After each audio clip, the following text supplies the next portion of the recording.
Welcome to another episode of Mike's Money Picks.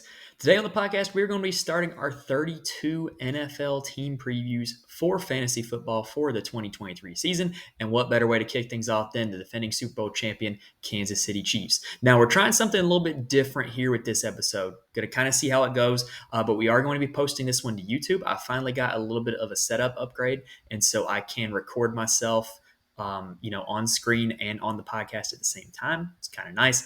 So we're going to see how this one goes. And we're also going to do the Los Angeles Chargers again tonight. We're going to go division by division in case you didn't figure that out. So we're going to do the Chargers episode tonight, but we're going to do it a little bit of a different format for the YouTube video.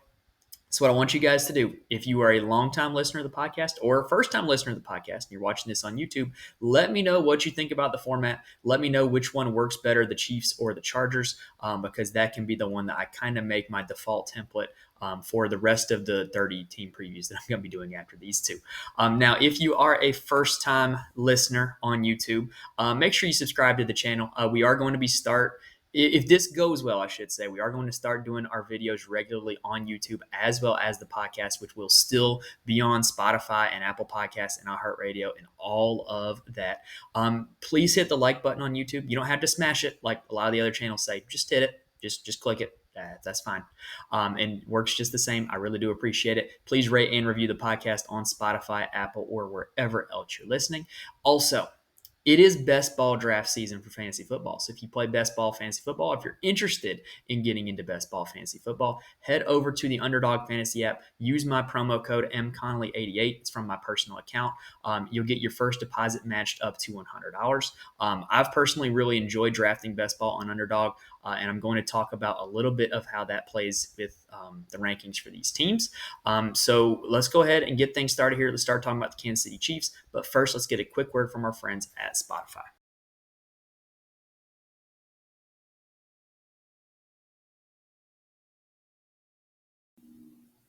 So before we can start talking about what the Kansas City Chiefs should be up to in 2023, let's take a look back at what they did in 2022 as an offense. So the 2022 Kansas City Chiefs offense was just elite. They led the league in total points and total yards. I mean, what more do you expect from the Chiefs, right?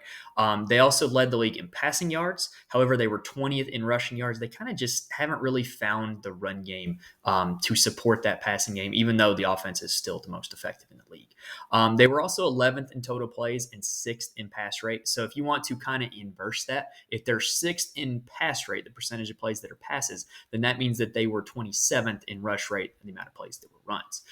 Now, also, when you look at fantasy scoring, just position by position, they were first in QB fantasy points last season. Patrick Mahomes finished as QB1. That's not really a surprise. And they were first in tight end fantasy points last season. Again, Travis Kelce finished as tight end 1. Not really a surprise. They were actually second in total running back fantasy points and 26th in total wide receiver fantasy points. We're going to break those down a little bit here in just a second. But those totals, second in running back fantasy points, proves that even though this offense wasn't totally effective running the football, because they score so many points and because they have so many opportunities within a game to run the football, it's a very lucrative offense to be the lead running back of. Now, for the quarterback position, obviously, it starts and ends with Patrick Mahomes. Last season, Patrick Mahomes was QB1 overall and QB2 in fantasy points per game. When you look at his weekly finishes, he finished as a top 6 weekly quarterback in 13 weeks last season. Y'all, they only play 17 games. So that means there was only 4 weeks last season where Patrick Mahomes finished outside the top 6 quarterbacks. That's just an insane level of consistency, and it's kind of the level of consistency you got to have if you want to finish as QB1 overall. He led all quarterbacks in passing yards and touchdowns for the season, and he was 9th among all quarterbacks in rushing yards. Now, we've known for quite a while now that rushing yards and rushing touchdowns can be kind of a cheat code for quarterbacks when it comes to fantasy scoring, because you're getting more points for a rushing yard or rushing touchdown than you would for a passing yard or a passing touchdown. And the fact that Patrick Mahomes, he's finishing 9th among all quarterbacks in rushing yards, that's not a bad total, like by any stretch of the imagination, but the fact that he's finishing first in yards and touchdowns, that's the reason that he's ending as quarterback 1, not because of his rushing ability. There's other quarterbacks that are going to be highly sought after who are going to be more effective runners, like Josh Allen, like Jalen Hurts, but he's got just enough mobility that he can still get you some fantasy points with those legs, and we know that he gets them through the air, and so that's kind of the formula for him to be QB1. If he wants to repeat as QB1, he's going to have to continue to have the same output passing the football because we know that he's not going to put up as much rushing numbers as Josh Allen or Jalen Hurts. Now, also, Mahomes has been like the ultimate consistent fantasy quarterback since he became the starter in Kansas City in 2018. He has not finished worse than QB6 in a season since he became the starting quarterback. That's just a level of safety and security that you're not getting out of pretty much any other player in the league in fantasy football, if we're being totally honest. So looking into next season, Patrick Mahomes is my QB2 heading into next season behind Josh Allen. I think Allen has a little bit of a higher ceiling because of the rushing yards and rushing touchdowns, but Mahomes' level of consistency and level of effectiveness with a passer, while still giving you a little bit of a boost in the run game, sets him pretty squarely as my QB2. I have no problem if you take him in the late second or early third round. Now, for the running back position, we mentioned how lucrative this offense can be for running backs if we ever have a lead running back, right? But the problem was last year, this offense was such a running back by committee. Jerick McKinnon had the best season out of all of them. He finished as running back 20. Isaiah Pacheco finished as running back 37, and Clyde Edwards-Helaire finished as running back 46. They are all three returning to this roster, which could mean that kind of this looks like a committee again. But when you look at the total points that are being scored, it's so valuable because this position scored the second most points out of anybody in the league for the Chiefs last season. So, there's only one team that had running backs score more fantasy points than Kansas City. Now, if you're looking at weekly finishes, Kansas City Chiefs running backs finished in the top 25, which would be considered starter caliber when you take into account two running backs and the flex position. Running backs for the Kansas City Chiefs finished in the top 25 for a total of 18 weeks. It's 18 weeks in the season. So, they only play 17 games if you count the bye week. So pretty much weekly, there's a running back who's worth starting in fantasy football from the Kansas City Chiefs. But the problem is that none of them are going to individually have a whole lot of value if they continue to be embroiled in the committee that they're in. Last year, no running back for Kansas City had a snap share over 45%. Which just kind of just muddies the water a little bit more, right? It'd be a little easier to figure out if one guy was getting all the snaps and just not having the production to go with it, because then you could just bank on that guy continuing to get the snaps, right? But it's just not the case. There's no running back over 45%. And then you look at Jerick McKinnon, who really was a league winner last year. Maybe not a league winner, maybe like a playoff advancer for fantasy leagues, because in weeks 14 and 15, he was the number one running back overall in both of those weeks. And so what you're seeing is with this backfield, it's a committee. It's probably going to be a committee, but there's so much value there that when you're looking at best ball leagues where you can have guys that have a spike week and they give you more value than guys that are just going to get you 9 points week in, week out. These guys have a lot more value in best ball than in season long. However, for season long, what gives me a little bit of hope that this might be less of a committee is Isaiah Pacheco. In the postseason, he really dominated the snap share. He led the running backs in snaps in the postseason, and it really wasn't all that close. He was also very effective as a runner in the postseason. So looking ahead, the lucrativeness of this offense has Pacheco as my running back 21. Jerick McKinnon and his ability to kind of have pop weeks and still be the most effective pass catching back out of this backfield has him as my running back 48. I do believe he should be drafted in redraft leagues. And then Clyde Edwards-Helaire is just not on my radar right now. There would have to be significant changes coming out of the Chiefs training camp that would indicate that Clyde Edwards-Helaire would be worth rostering in fantasy football again. Now, like I said, to me, McKinnon has significantly more value in best ball. If you play best ball fantasy football, you know about the importance of stacking.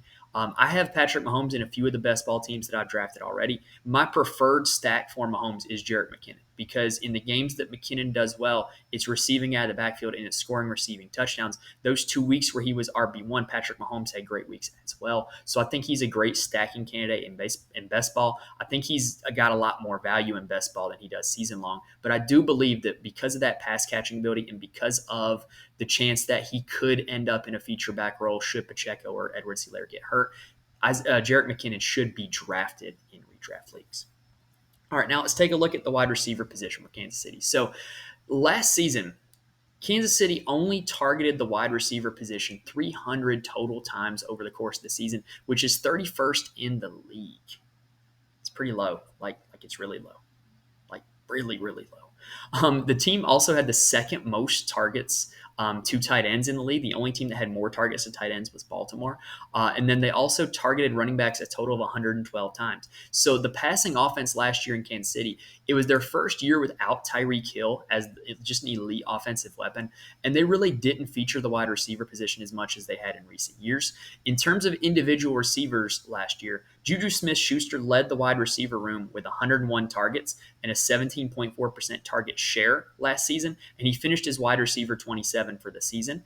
Mecole Hardman had 34 targets in this passing offense with an 11% target share. And then Marquez Valdez-Scantling played all 17 games. He was really the only consistent week in, week out wide receiver for this team who was healthy all year. And he totaled 81 targets with a 13% target share and finished as wide receiver 54. So I don't know if you were doing the quick math there or not, but Juju Smith-Schuster and Mecole Hardman are no longer Kansas City Chiefs. So if nothing else were to change, that would mean that there were 135 targets that need to be redistributed amongst this offense. And so you could definitely see somebody take over some of those targets. Now, the question is, who might be that somebody who kind of fills in for those 135 targets? Well, the first one might be Kedarius Toney, who was acquired midseason in a trade with the New York Giants. However, Kedarius Toney in his time with the Chiefs never eclipsed the 45% snap share. He just never became a full-time player in this Kansas City offense. He never ran more than 15 routes in a game. However, he was still effective when he was used. He had 3 finishes as a top 26 wide receiver,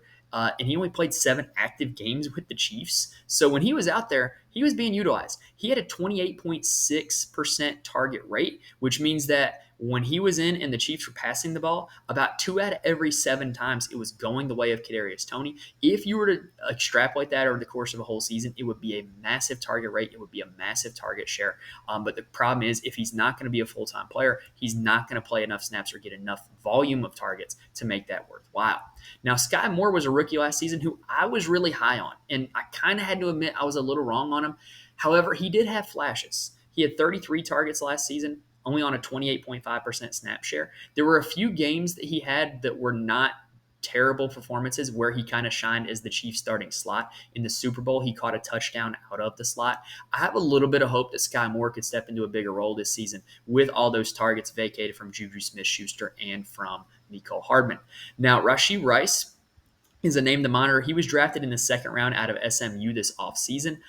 He's a rookie that I think the Chiefs have really high hopes for. He's another guy who could be a nominee to step in and take some of those targets. And then Justin Ross is another name to monitor. He really needs to be on your radar if you play in a deeper league or a dynasty league or a best ball league. He was an undrafted free agent out of Clemson who spent last year on the IR. I believe it was a torn ACL his last year at Clemson that kept him injured the entire year. Patrick Mahomes likes him a lot.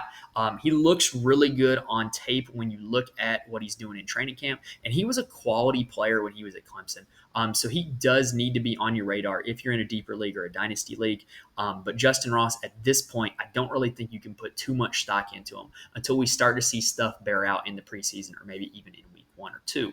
Now, here's the bottom line for the wide receiver position for the Chiefs, though. If the target rates do not change, then there are 300 total targets to go around for the combined receiving core of Kedarius Toney, Marquez Valdez-Scantling, Rashee Rice, maybe Sky Moore, maybe Justin Ross, but that's a lot of targets to go around considering that 135 of them were vacated. Now, if any of them could end up eclipsing last year's target share recorded by Juju Smith-Schuster, which was only 17%, it's not super high, then they could easily finish as a top 25 receiver. I think all of these guys have a super high ceiling because this offense scores so much points, because the passing game is so good in this offense, but their snap shares and their target shares were so inconsistent, and really their roles are so inconsistent. You don't really know who's going to be doing what for this offense. I can't really rank any of them very high. Kedarius Toney's my wide receiver 43. Sky Moore is my wide receiver 60. Rashee Rice I have at 61. Marquez Valdez-Scantling I have at 62. You'll notice very close together for those three because I don't really know what to make of the roles that they're going to have coming into the season. And then Justin Ross is my wide receiver 77. He does need to be on your radar. However, I don't think he's worth drafting right now in standard 10-team redraft leagues. All right, now let's talk about the tight end position. And this one is a little bit easier of a situation to talk about because, is Travis Kelce, right? He is the best tight end in fantasy football. He has been that for the best part of the last decade. He finished his tight end one last season, and he led all tight ends with 152 targets. He had 39 more targets than any other tight end last season, and he averaged 18.7 fantasy points per game, which was 5.2 more fantasy points than any other tight end. Now, his backup, Noah Gray, did have 34 targets on the season, and Kansas City targeted tight ends at the league's second highest rate, as I mentioned earlier, behind only Baltimore. So Kelce is just a guy that gives you incredible value at the tight end position. He's pretty much that he's a guy that if you draft, you can pencil it in that he is going to beat the other team's tight end on a week in, week out basis. Like, he is targeted more, he catches the ball more, scores more touchdowns than all the other tight ends. Now, could that change if the Chiefs have a little bit more productivity to their wide receiver room this season? Yes, he could see a slight decrease in targets, but I still think that even if you think that's going to happen, I still think Travis Kelce is the tight end one heading into this season. And I have him ranked as my 6th overall player. I think you can draft him in the first round. If you're looking real into the numbers and looking into the math behind winning fantasy football games, if you have Travis Kelce as your tight end, you're instantly getting points on the other team, and that's points that they're going to have to make up somewhere else. And so if you draft Travis Kelce as your first-round pick, you're getting an incredibly safe player with a super high floor and super high ceiling that you're going to force your opponent to try to beat you somewhere else. And you can find guys at the running back and wide receiver position who can, if you feel like you're losing value there, you can get lucky and hit the right guy. It's not like the top 10 running backs and wide receivers always finish in the top 10. So you can find the right guys at those spots, even if you feel like you're giving up a little bit to draft Travis Kelce. Now, Noah Gray, or any other backup tight end, if this ends up changing, would be a super hot waiver wire commodity if Travis Kelce were to ever get injured. And he will routinely, or, Noah Gray or Blake Bell was a guy last year. Jody Fortson, I believe, was another one. That as long as there's other tight ends on the roster for Kansas City, they're going to be punt plays in DFS. Meaning, if you were to play them on a DraftKings lineup or a FanDuel lineup for an entire slate or for a showdown slate, they're guys that are going to be super cheap who, as much as the Kansas City Chiefs target their tight ends, and even not even just Travis Kelce, but just the random tight ends on their roster, might luck into a touchdown and pay off their value. But those are going to be guys that, just names to keep in mind if you play DFS, that they're punt options where you can get them super cheap and they can pay off their value just by stumbling into a touchdown. And then I forgot where I was going with that. If Travis Kelce were to ever get injured, that's where I was going. If Travis Kelce were to ever get injured, then those guys would immediately be hot commodities on the waiver market. All right, so that does it for the Kansas City Chiefs 2023 fantasy preview. Broke down every position, talked about how I felt about every position. Reminder, I really like the upside of this Chiefs offense. They are the best offense in football, in my opinion. And so, like I mentioned with the running backs, I feel the same way about the receivers. I think they have more value in best ball leagues than they do in regular redraft leagues, because there's going to be weeks where one of these guys just randomly goes off and gives you a spike week. And that's not going to be the case out of every offense. This offense is going to score a lot of touchdowns. They're going to score a lot of points. And so somebody's got to score them. And so if you're looking for an offense to stack in best ball, I think this is a great nominee to do so, especially considering so many of these guys at the wide receiver position have roles that they might really jump into that lead them to having a lot more value than they do right now. All right, so there you have it. That's the Kansas City Chiefs preview. If you watch this on YouTube, hit the subscribe button because we are going to be back with more of these team previews. Hit the like button as well. It really helps me out a lot. And then if you are listening on Spotify or Apple, give YouTube a shot. You might like it. You might not. If you don't, I'm still going to be here on Spotify and Apple. But otherwise, hope you guys enjoyed this. I will be back with more previews. I will be back next week talking U.S. Open. It's a big week in golf. And so I'm going to be talking about that next week in addition to continuing this team preview series. So make sure you hit the subscribe button in the channel, subscribe to the podcast. You'll be notified when those new episodes drop, and you will be here when the golf episodes come up, the fantasy football episodes come up, and every other episode comes up. So thank you guys for listening. Best of luck to you in all your fantasy endeavors, and I will see you next time.